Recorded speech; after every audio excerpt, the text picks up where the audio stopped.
Hello viewers, welcome to my channel. আজকে নতুন একটি ক্লাস নিয়ে আপনাদের মাঝে আসলাম। সেটি হচ্ছে রেক্ট্যাঙ্গেল টুল, রাউন্ডেড রেক্ট্যাঙ্গেল টুল, ইলাপস টুল, পলিগন টুল, স্টার টুল। এটি সম্পর্কে আপনাদের বিস্তারিত একটি ধারণা দেব। বেসিক থেকে অ্যাডভান্স লেভেলের কিছু কাজ করা যায় এই শেপগুলোর মাধ্যমে, সেটি আপনাদের দেখানোর চেষ্টা করব। বিশেষ করে কিছু কিছু টেকনিক ব্যবহার করে আপনারা এখান থেকে বিভিন্ন ধরনের লোগো তৈরি করতে পারবেন। তো চলুন শুরু করা যাক। প্রথমে আমি রেক্ট্যাঙ্গেল টুল নিলাম, এখান থেকে একটি শেপ নিলাম। দেখুন, এখান থেকে শিপ ব্যবহার করে একটি শেপ নিলে চতুর্ভুজ আকৃতির হবে। এখানে দেখুন, এটি হচ্ছে ফিল কালার, এটি হচ্ছে স্ট্রোক কালার। আগেও বলেছিলাম এখানে ফিল কালার পরিবর্তন করুন, এখান থেকে করতে পারেন। এখানে স্ট্রোক কালারটি আমি বাদ দেবো, তাই বাদ দিন। এখান থেকে কন্ট্রোল শিফট প্রেস করে মাউস দিয়ে টেনে আনুন, আরেকটি শেপ হয়ে যাবে। তারপর কন্ট্রোল ডি ব্যবহার করুন, শেপগুলো কপি হবে। এখানে আমি 5টি শেপ নিলাম। দেখুন বন্ধুরা, এই 5টি শেপকে আমি বিভিন্ন শেপে পরিবর্তন করব। সেটি কিভাবে? সেটি এখান থেকে আমি সিলেকশন টুল দিয়ে এখানে জাস্ট ক্লিক করুন, একটি কোণাকে ক্লিক করুন, ক্লিক করে জাস্ট টেনে আনুন, একটি শেপ হয়ে গেল। এখানে 2টি কোণাকে ক্লিক করুন, শিফট প্রেস করে নিচের দিকে টানুন, আরেকটি শেপ হলো। এখানে একটি এবং শিফট প্রেস করে এই কোণাকুনি 2টি কোণাকে সিলেক্ট করুন, এখন আরেকটি শেপ হয়ে গেল। এখানে একটি, এখানে একটি, এই 3টি কোণাকে প্রেস করুন, আরেকটি শেপ হয়ে গেল। এখন আমরা এই 4টি কোণাকে সিলেক্ট করব, সিলেক্ট করে আরেকটি শেপ বানাবো। দেখুন বন্ধুরা, এখানে আবার আপনি অল্টার শিফট প্রেস করে এটাকে কপি করুন। দেখুন, এখানে একটি কোণাতে বিন্দুর মতো দেখতে পাচ্ছেন। এখানে আপনি অল্টার প্রেস করে জাস্ট একটি ক্লিক করুন, দেখুন আরেকটি শেপ হয়ে গেল।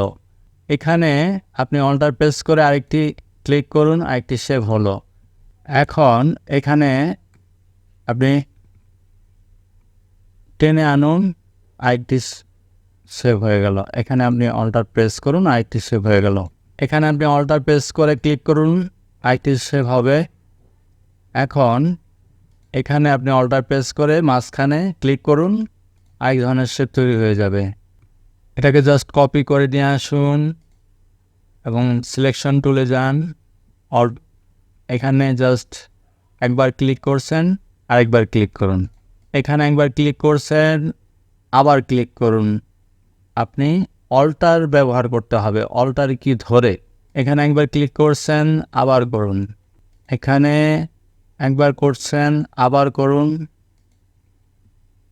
এখানে আবার করুন। দেখুন বন্ধুরা, এখানে আমি কতগুলো শেপ তৈরি করেছি শুধু একটি টেকনিকের ব্যবহারের কারণে। এরকম আপনারা এখানে রেক্ট্যাঙ্গেল টুল দিয়ে এরকম কিছু শেপ তৈরি করতে পারবেন। এই শেপগুলো দিয়ে বিভিন্ন লোগো মেকিং করতে পারবেন। দেখুন, এখানে আমি একটি বক্স তৈরি করতে চাই, সেক্ষেত্রে কিভাবে করব?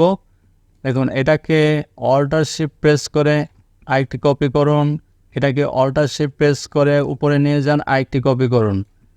জাস্ট আপনি ডাইরেক্ট সিলেকশন টুল ব্যবহার করে এটিকে একটু অ্যাঙ্গেল করে দিন, এটাকে জাস্ট একটু নামিয়ে অ্যাঙ্গেল করে দিন।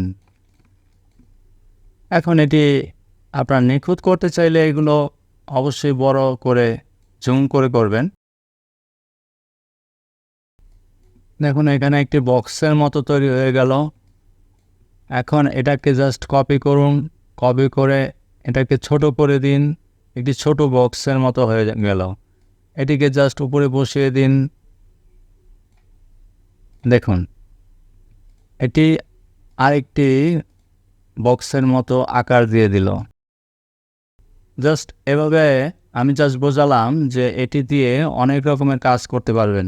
এখন এখানে রেক্ট্যাঙ্গেল টুল ব্যবহার করুন। আরেকটি জিনিস দেখুন, আপনারা প্রপার্টিসে যাবেন, প্রপার্টিসে গিয়ে এখানে এই কর্নারটা সিলেক্ট করুন, কর্নারটা সিলেক্ট করলে এখানে দেখবেন ডাবল ক্লিক করুন, এখানে একটি প্যালেট চলে আসবে। এই প্যালেট থেকে আপনারা বিভিন্ন কাস্টমাইজ করতে পারবেন, আপনাদের শেপকে বিভিন্নভাবে কাস্টমাইজ করতে পারবেন। দেখুন এখানে বিভিন্ন অপশন দেওয়া আছে, এখান থেকে আপনারা কাস্টমাইজ করতে পারবেন। এখানে জাস্ট ডাবল ক্লিক করে আপনারা নতুন নতুন শেপ তৈরি করতে পারবেন। দেখুন ভিউয়ার্স, এখানে রাউন্ডেড রেক্ট্যাঙ্গেল টুল রয়েছে, এটিও সেম রেক্ট্যাঙ্গেল টুলের মতোই কাজ করে, জাস্ট এটা রাউন্ড করা রয়েছে। এখান থেকে আপনি কাস্টমাইজ করতে পারবেন। আপনি একটি রাউন্ড বাদ দিলেন, এখানে একটি রাউন্ড আপনি বাড়াতে চান, এটাকে জাস্ট সিলেক্ট করে টেনে আনুন, এই রাউন্ডটি বেড়ে গেল। এখানে জাস্ট সিলেক্ট করে টেনে আনুন, এই রাউন্ডটি বেড়ে গেল। এটা আপনাদের প্রয়োজনের স্বার্থে কাস্টমাইজ করবেন। ঠিক ইলাপস টুল দিয়েও আপনি মনে করেন একটি বৃত্ত তৈরি করুন। ইলাপস টুল দিয়ে বৃত্ত তৈরি করার পরে আপনি এই কর্নারে সিলেক্ট করুন। কর্নারে সিলেক্ট করে দেখুন এখানে আপনার প্রপার্টিসে কনভার্ট নামে একটি অপশন রয়েছে, এখানে জাস্ট ক্লিক করুন। দেখুন এখানে একটি শেপ চলে আসছে। এই শেপটাকে আপনি টেনে আনুন, শিফট ধরে টানলে সোজাসুজি হবে, এবং শিফট ছাড়া যদি এভাবে টানেন সেটা আপনার কাজের ধরন অনুযায়ী আপনি করবেন। এখানে দেখুন একটি ড্রপ, মানে পানির ড্রপের মতো দেখা যাচ্ছে। দেখুন এখানে আপনি এখান থেকে বিভিন্ন রকমের শেপ তৈরি করতে পারেন ইলাপস টুল ব্যবহার করে। এখানে দেখুন আরেকটি অপশন রয়েছে, এখানে দেখুন কাট, এখানে আপনি ক্লিক করুন। দেখুন এখানে এই অপশানটি কেটে গেল, মানে এই অংশটি কেটে গেল। এখানে জাস্ট আপনি তিনটা কর্নার সিলেক্ট করুন, তিনটা অ্যাঙ্কর পয়েন্ট সিলেক্ট করে আপনি কাট করুন, দেখুন আলাদা আলাদা হয়ে গেল। তো এখানে কন্ট্রোল বার থেকে এগুলো করতে পারবেন। এবং আরেকটি বৃত্ত নিয়ে ইলাপস টুল থেকে এখানে বন্ধুরা একটি হ্যান্ডেল দেখা যাচ্ছে। এই হ্যান্ডেলটিকে জাস্ট আপনি মাউস দিয়ে সিলেক্ট করে আপনি এটাকে ঘুরান, দেখেন এটা বিভিন্ন অ্যাঙ্গেলে ঘুরবে।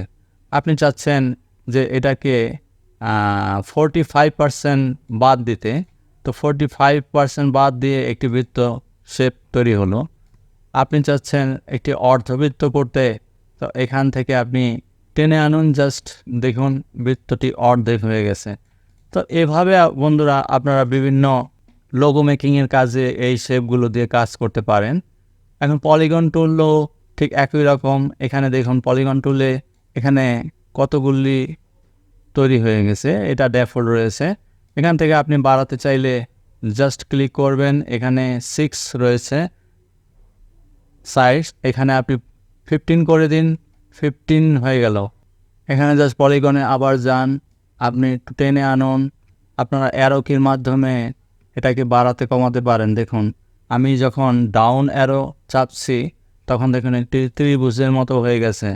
আবার আপনি আপ কি চাপুন, দেখুন বেড়ে যাবে, অনেকগুলো পয়েন্ট হয়ে যাবে। এবং ডাউন কি চাপুন, এটা কমে যাবে, শেপের পরিমাণ কমে যাবে। তো এভাবে আপনারা বন্ধুরা কাস্টমাইজ করতে পারবেন পলিগন টুল ব্যবহার করে। আপনি বিভিন্ন ধরনের ফিল্টার ব্যবহার করে এখানে অনেক কাজ করতে পারবেন, সেগুলো পরবর্তীতে আলোচনা করব। দেখুন এটাকে আপনি টেনে আনলেন, ঠিক একই রকম কাজগুলো আপনারা প্র্যাকটিস করবেন, যেটা আমি প্রথমে দেখালাম। এখানে টেনে আপনি একটি লোগোর মতো শেপ তৈরি করতে পারবেন। তো এখান থেকে বন্ধুরা শত শত শেপ তৈরি করা যায় বিভিন্ন মাধ্যম দিয়ে, সেটি আমি একটি প্রসেস মাত্র দেখালাম। স্টার টুল দিয়ে আপনি একটি 5 স্টার তৈরি করলেন, এটাকে চাচ্ছেন আপনি 10 করতে, তো 0.10 করে দিন, 10 স্টার হয়ে গেল। এখন মনে করেন যে এটাকে কর্নার শেপ দিতে চান, তো ডাইরেক্ট সিলেকশন টুল দিয়ে এখানে কর্নারগুলো নির্বাচন করুন। এখন জাস্ট একটু ক্লিক করে নিচের দিকে আনুন, দেখুন একটি কর্নার মানে রাউন্ড হয়ে গিয়েছে। এভাবে আপনারা কাস্টমাইজ করবেন। এবং ধরুন আপনারা 1টি 2টি 3টি এই 3টিকে রাউন্ড করতে চান, সেটি আপনারা করতে পারবেন। সো বন্ধুরা, আজ এই পর্যন্তই, ভালো থাকবেন।